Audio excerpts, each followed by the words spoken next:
Instead, he felt pressured by Jay and others to live up to the persona he had cultivated in his music. Yes, it was true that Prodigy's mother ran a ballet studio and that he used to take classes there. What was so embarrassing about that? He had a mother who raised him in the arts. He was cultured. And Jay-Z was part of that community, the Dr. York community, you know what I mean? And he had learned all that information that York was putting out, for lack of a better term. He's chosen a side, you know what I mean? And the side that he chose is money, power, and, he doesn't really care to spread any type of information that might help save somebody's soul.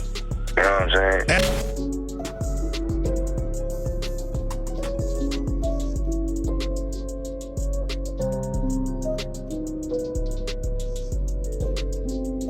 All right, Prodigy. Now they have listed his official cause of death, and that cause of death is accidental choking. Apparently, he really did choke on an egg. Jesus, while he was in a hospital in Vegas. And now, I talked to Noriega this morning, he was like, okay, I realized this. I realized that I really don't feel Prodigy died from choking on an egg. 50 Cent just broke his silence on one of hip-hop's darkest mysteries, the death of legendary Mobb Deep rapper Prodigy. And according to 50, Prodigy did not choke on an egg like the official story claimed. 50 is now calling the official story of Prodigy's death suspect, and rumors are going around that 50 is even planning a documentary that could blow this whole thing wide open. See, Prodigy wasn't just a rapper. He was also a truth teller. Before his death, he wrote an open letter calling out Jay-Z and accusing him of being part of the Illuminati and selling his soul to the other side. Prodigy was also working on a musical that was going to expose how deep the elite's influence runs in hip-hop. But sadly, he passed before this project could see the light of day. And while Jay-Z always seemed to brush Prodigy off, mocking his artistic cultured side, 50 Cent was the one who always defended him and encouraged him to leave gangsta rap aside and focus on spreading deeper truth in his music. But what exactly did 50 say about Prodigy's mysterious death? Why is he challenging the official story now? And is he really about to expose secrets that Jay-Z and other big players in the game don't want us to know about? Let's break it all down. Jay-Z ain't had to say when it was on, and he was getting dissed. Him and Nas. Mobb Deep and Biggie were the only ones from New York active in that situation. So Jay-Z is for making that quote in his lyrics. Yeah. So rumors have been flying lately that 50 Cent is seriously considering telling the real story behind Prodigy's death, a story that goes far deeper than the official reports ever did. According to some insiders, 50 has been quietly working on a project, possibly a documentary, that will dive into the mysterious circumstances surrounding Prodigy's passing. And this isn't just some industry stunt either. 50 Cent and Prodigy had real respect between them and worked closely after 50 invited Mobb Deep to sign with G-Unit in 2005. 50 even gave both members a Porsche on the day they signed the deal, a move that showed he believed they had something special. He said, since we had knocked out so much music before even inking the deal, he wanted people to see us with the cars and know we were signing a G-Unit. I didn't know what to say. 50 was giving us 2 Porsches. I just said thanks. As soon as I got up off the phone with him, I raced back to the studio to tell Havoc what 50 told me not to tell him. Just like 50, I couldn't hold it in. Hav was hype. The one-of-a-kind special order Porsches will be delivered in a week. Do you know how to drive stick shift? 50 asked. No, I said, but I would damn sure learn fast. Prodigy always had high praise for 50, even telling Vlad TV in 2012 that 50 can do no wrong in his eyes. 50, that's my boy right there, man. He can't do no wrong in my eyes. With G-Unit, 50, Banks, Yayo, all of them, those are our brothers, you know what I mean? From Queens, like we all grew up in the same neighborhoods. We got friends in common. It's crazy how, we never really grew up together, but the people that he know is the same people that I know and I grew up with. So it was just like meant to be for us to do that deal with them when it happened, you know what I mean? When 50 got shot 9 times in May 2000 outside his grandma's home in Queens, Prodigy was reportedly one of the few people 50 allowed to visit him in the hospital. And get this, when Prodigy was arrested in 2006, the cops tried to get him to set up 50. However, P stayed solid and loyal till the end. See that you're not cracking on none of those questions. They say, yo, look, really, we just want to know about 50 Cent. You know, we know you down with G Unit. We want something on 50. If you can help us get something with 50, we let you walk right now. So I'm like, what?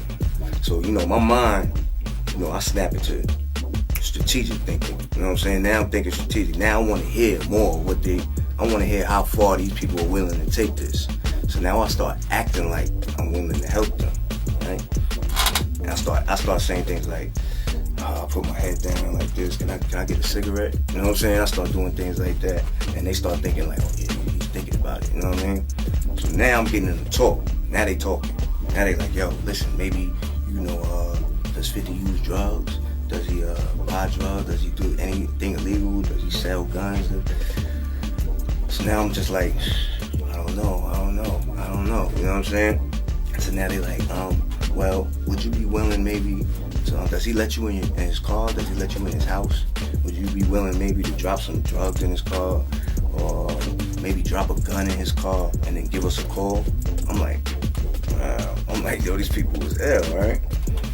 I'm like, I'm sitting there acting like I'm thinking about it. I'm like, I don't know. Can I get another cigarette? You know what I'm saying? So I'm playing it like that, right? I'm being strategic, like, because I'm a smart nigga, you know what I'm saying? So they just yapping away, and I'm seeing they really want to set this dude up. They have no they can't, you know, they want to do it because 50 don't do nothing. He's strictly business. He don't f around, you know what I'm saying? And they mad at that. You know, they want to bring this man down because he's successful, has money, and they never can't get no case on him. You know, so at the end of the little 30, 40 minute interrogation, you know, I basically told them, yo, listen, man, you're gonna charge me, you're gonna hit me with time, I'll serve my time. I don't gotta snitch on nobody, I don't gotta set people up. You know what I mean? I do my time like a man. I'm not a rat. You know what I'm saying? Once they see that, they like, take his ass back to the set. You know what I mean? Every hour, they would send a new group of detectives to question me. Like, they was probably in the back room like, well, let me try, I can get him crack. No, let me try. All right, you try once, let me try now. You know what I mean? So they all trying to take their little turns to see which one of them can get me to work with them. The last one was the ATF. You know what I mean? The ATF came, pulled me out my cell, brought me upstairs in the precinct to a conference room this time at a round table. All of them had their ATF jackets on with the yellow, you know, writing on the iron on ATF the back. They had their badges around their neck. And I'm talking about senior officers, senior whatever you call them, agents. You know, with gray hair. You could tell they were high up. You know what I mean? And you could tell somebody called these dudes and they came from their houses to come down to do this. So, you know, they tried. You know what I mean? They was asking me to do the same thing. You put something in the car. Could you, you know, maybe we could set up a buying bus where he buy some drugs off of you. Maybe. I'm just like, wow, these dudes was going hard for this. Like, they really don't like this nigga, right? So ultimately, you know, I ain't do nothing. Of course, I ain't work with them or whatever. I was like, you know, fuck y'all, I do my time. Prodigy and 50's bond was a real thing, and when Prodigy passed in 2017, 50 gave a heartfelt speech at the funeral. He later shared a post saying, "I never spoke at a wake or funeral before, but I felt I had to say something at P's. Rest in peace, Prodigy. God bless." And then in his memoir, 50 praised Prodigy's mind, his education, and the way he was raised by a mother who pushed him to explore the arts. But here's where it gets darker. 50 also mentioned that Jay-Z baited Prodigy into making ignorant gangster music, while mocking his artistic background. I felt Prodigy should have embraced his background more. It's what made him special and would have allowed him to create more significant art. I felt like Prodigy's arts background made him more prepared as a performer than the rest of us. He was a force in the studio, always coming up with new hooks and concepts. I even remember going to his house one day and noticing several movie scripts laying around. "Man, when did you learn how to write scripts?" I asked him. "Oh, I read some book that showed me how to do it," he answered casually. "I've been writing them ever since." That's the kind of ability he possessed. He could pick up a book, digest it, and then start churning out scripts like it was nothing. Most rappers struggle to write 12 bars, let alone a movie. They just didn't have the same artistic tradition to draw from. Instead, he felt pressured by Jay and others to live up to the persona he had cultivated in his music. Yes, it was true that Prodigy's mother ran a ballet studio and that he used to take classes there. What was so embarrassing about that? He had a mother who raised him in the arts. He was cultured. And once you look at the things Prodigy said about Jay, the open letter, the Illuminati accusations, it starts to make sense why Jay allegedly worked overtime to undermine Prodigy. Prodigy's issues with Jay actually started way back in 1998, That's when Jay dropped the track Money, Cash, Hoes, where he rapped, "It's like New York's been soft ever since Snoop came through and crushed the buildings." He was talking about that scene from Snoop Dogg's New York, New York video, where Snoop is literally stepping on New York buildings. And this was at the time Snoop was beefing with Mobb Deep. And while Snoop is from Long Beach, he and Jay have always been cool.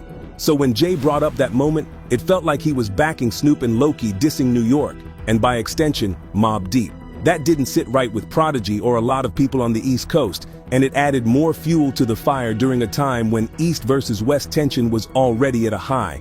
Now, some people thought Jay's line was just a throwaway lyric, but for Prodigy, it cut deep. It wasn't just about the music, it was about pride, loyalty, and who was really riding for New York. And from his point of view, Jay wasn't stepping up when it mattered. While Mobb Deep and Biggie were actually clashing with Suge Knight and Death Row, putting their necks on the line for New York, Jay stayed quiet and out of the mess. And to Prodigy, that looked like Jay was playing it safe and riding the fence. An interview I did in The Source came out. I picked up a copy in the Chicago airport when we landed. The Source put me on the cover, my first magazine cover as a solo artist. In the interview, the writer, Shaheem Reed, asked about my problem with Jay-Z, referencing an online interview in which they asked if I like Jay-Z. "No, he's a boy. He talking and don't live it," I said. I elaborated for The Source. Jay-Z has a quote in his song, Money, Cash, Hoes, where he claims, "New York been soft ever since Snoop came through and crushed the buildings. I'm trying to restore the feelings." But Jay was nowhere to be found when that drama popped off between Mobb Deep, Dogg Pound, Tupac, and Biggie. That was our little personal beef, not a coastal war. Jay-Z ain't had shit to say when it was on, and he was getting dissed. Him and Nas. Mobb Deep and Biggie were the only ones from New York active in that situation. So Jay-Z is a for making that quote in his lyrics. Yeah, it was on now. Now at first, Jay and Prodigy kept their issues behind the scenes, but all of that changed when Jay dropped Takeover, where he threw some serious shots at Prodigy. And then things really exploded at Summer Jam 2001 when Jay tried to embarrass Prodigy by putting his childhood photo on the big screen, one where Prodigy was in a dance class, dressed in studio gear. Jay also performed an unfinished, a cappella version of Takeover, and just when you thought it couldn't get messier, he brought out Michael Jackson to share the spotlight.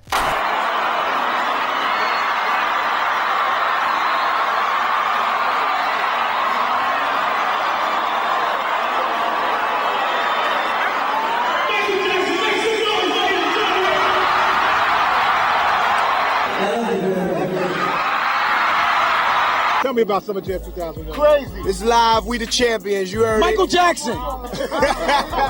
We live. King of rap, the king of pop. Holla. Turned out crazy. Big event, 20,000. It's the rock, you bastards. As always, you heard? Holla.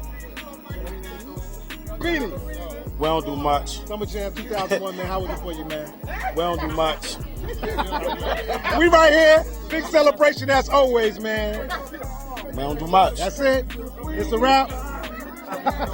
We out here, Jigga Man, Brooklyn. Oh yeah, Zab. Okay, right here.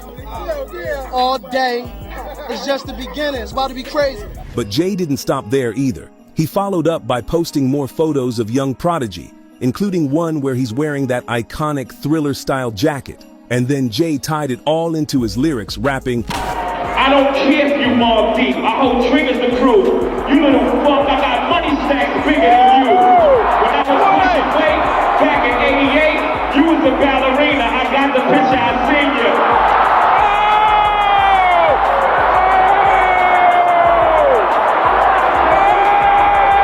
Then you told shit once, switching the meter. Well, we don't believe you. You need more people. Rockefeller, students of the game, we pass the classes. Nobody can read you dudes like we do. Don't let them gas you like jigger and ass and won't get at you. Trust me on this one, I'll attack you. Mind from spirit, body from soul. You have to hold a man, put your body in the hole. No, you not on my level, get your breaks sweet. I sold what your whole album sold in my first week. You guys don't want it with home. Ask Nas, he don't want it with home. But Prodigy wasn't just gonna sit back and let Jay-Z disrespect him like that. He was serious about standing his ground, and according to rumors, he was even rolling around armed, ready for whatever. And allegedly, after the Summer Jam incident, Jay-Z started skipping out on big industry events like the MTV Awards, the Source Awards, and even BET shows just to steer clear of Prodigy. In a 2011 interview with Hip-Hop, Prodigy actually said he was ready to throw hands with Jay, and explained that right after Jay clowned him with those dance class photos at Summer Jam, he planned to confront him at Diddy's old restaurant, Justin's. We're in Justin's hanging out. It was like me and about maybe 10, 15 of my boys from the project. We chilling. We just having a good time chilling in Justin's. And I see Queen Pen, rapper Queen Pen is in there, so we dancing, we having a good time. She's a friend of mine or whatever. Eventually, Jay came out of the restaurant with Jermaine Dupri, but as soon as Jermaine saw Prodigy and his whole crew waiting outside, he dipped. Jay, on the other hand, stayed calm, walked up with 2 bodyguards, and tried to cool things down by reaching out his hand to Prodigy. P said he took a moment to think it over and decided to let it slide, keeping it about the music. But in the back of his mind, he admitted he was sizing things up and knew he easily could have taken things to another level. I hear the DJ say, yo, shout out to Jay-Z and Jermaine Dupri in the house. You know what I mean? So I'm like, we've been in here for like 2 hours, you know what I'm saying? Justin's is real small. So it was like, where they at? I ain't see them. So now we all looking at me and my boys all looking at each other like, you heard that? So now we looking for him in the club. We like, where they at? So we can't find him. So we're like, all right, cool. What we did was, we lined up, we surrounded the front. Because there's only one way in and one way out of Justin's. We surrounded the front door. So he couldn't get out without seeing us. So I'm standing there, waiting to see him. And finally he comes from the back somewhere, I don't know where he was at. And him and Jermaine Dupri come walking. Jermaine see us and, he was out, he just left. So then Jay standing there with some bodyguards approaching us. So from the distance, probably from where that camera was at right there, he puts his hand out like this and comes walking up to me like this to shake my hand, right? So I'm looking at him like, this dude, like I could just really do, feeling like a rag doll right now, like for real. So whatever, I shook his hand. What's up, man? He's like, yo, listen, there ain't no beef. It's just music. Let's just keep it just music. There's no problem, son. I just wish you would have came and told me that, how you felt to my face instead of putting it in the magazine. I'm like, all right, that's cool, you know what I mean? There ain't no beef. We can keep it just music. That's what's up, you know what I mean? And I had thought about it real quick, because I'm thinking about, like, I could just really overpower him right now. You know what I mean? With the security and all that. You know what I mean? And because somebody was talking about shooting him. Yeah, I mean, to tell the truth, my man had a gun on him, so you know what I mean? And I told him not to. Don't He said we're just gonna beat him out. Yeah, exactly. But the beef between Prodigy and Jay-Z didn't end there. In fact, things got even bigger when Prodigy started talking about the Illuminati and claimed that Jay knew the truth about the hidden powers controlling the music industry. In 2007, while Prodigy was serving a sentence for illegal firearm possession, he wrote an open letter to Jay-Z where he made some bold claims, hinting that Jay might be involved with a secret society. In that letter, Prodigy said he had a moment of clarity back in 1996 and realized it's all a sham. He explained he started to see there was something much deeper going on in the music industry and in society. Something bigger than just music, but all about control, manipulation, and power at the highest levels. Prodigy wrote, "The government, religions, politics, the Federal Reserve, IRS, and everything we believe and live by is a joke." And then P turned his attention to Jay-Z, claiming that Jay knows the truth but refuses to speak out about it because he works for the other side. He wrote, "Jay-Z knows the truth, but he chose sides with evil in order to be accepted in the corporate. Jay-Z conceals the truth from the black community and the world and promotes the lifestyle of the beast instead." And then Prodigy promised he would keep exposing Jay-Z, the Illuminati, and all the evil in the world until his lights are put out. He added, "I fear nothing and no one. I'm fearless because the truth has set me free from the Illuminati mental enslavement, and I have been empowered by God and the universe." By the way, many people believe Prodigy was the one who really sparked the whole Illuminati talk in hip-hop. See, Prodigy had been mentioning the Illuminati for years, even as far back as the early 90s. In 1995, on the I Shot Ya remix with LL Cool J, he rapped, "Illuminati want my mind, soul, and my body, secret society, trying to keep they eye on me, but I'ma stay incognito, in places they can't find me, make my moves strategically, the G.O.D." Prodigy also dropped a track titled Illuminati in 2008 where he spits, "This is not a theory. The conspiracy is real. They want to put me in a straitjacket in a padded room and tell the world there's 12 monkeys so they can be confused." But the talk about the Illuminati didn't stop there. Prodigy kept pushing those ideas all the way until his last album, Hegelian Dialectic, The Book of Revelation, which came out on January 20th, 2017, exactly 5 months before his death. Also, at the time of his death, Prodigy was reportedly working on a full musical based on his Illuminati ideas. That project could have been something big, but sadly, Prodigy never got the chance to finish it before he passed away on June 20th, 2017. So Prodigy had been battling sickle cell disease for years, and when he died, everyone assumed it was due to complications from that illness. However, when the coroner's report came out, it revealed that Prodigy's death wasn't caused by sickle cell disease. Instead, it said he accidentally choked on a boiled egg while he was in the hospital.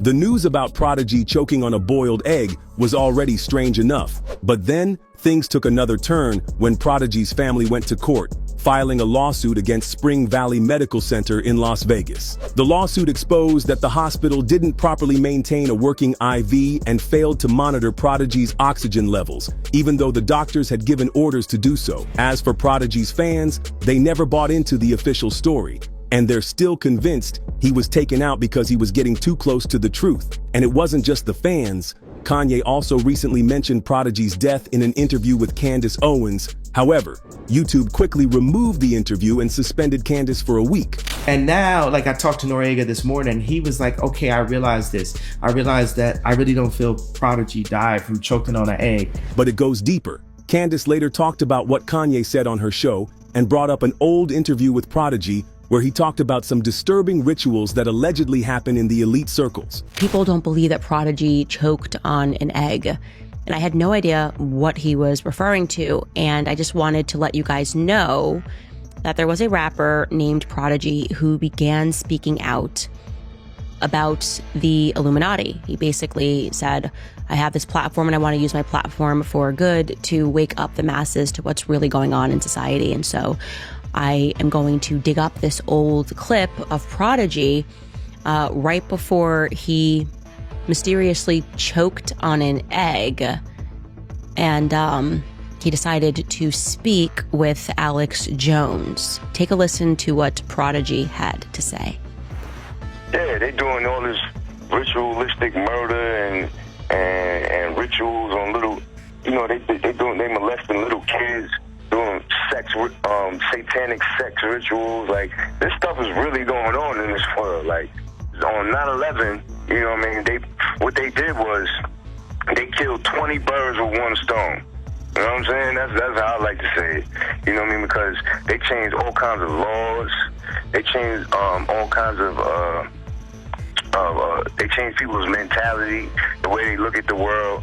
They pulled off one of the biggest ritualistic murders, you know what I mean, that ever happened, you know what I mean, live for the whole world to see. So there you have it. That is Prodigy. And like I said, he then mysteriously choked on an egg. Maybe the first person in human history to have choked on an egg in some capacity after speaking out about the Illuminati. And if you check out Prodigy's old tweets, he often posted articles and resources for people to explore on their own. For example, in 2014, he shared an article about the UN warning Britain about alleged voodoo rituals and pedophile tourists. Prodigy wrote in the caption, I told y'all MFers they doing X rituals on kids. Dumb people need to wake the F up. Prodigy also talked a lot about the Illuminati on social media, saying things like, Illuminati is preschool information to me. That's like learning your ABCs. And now all this information about Prodigy's plans to expose the dark side of the industry and the secret society behind it is gaining new attention, especially with reports alleging that 50 Cent might be working on a documentary about Prodigy's legacy.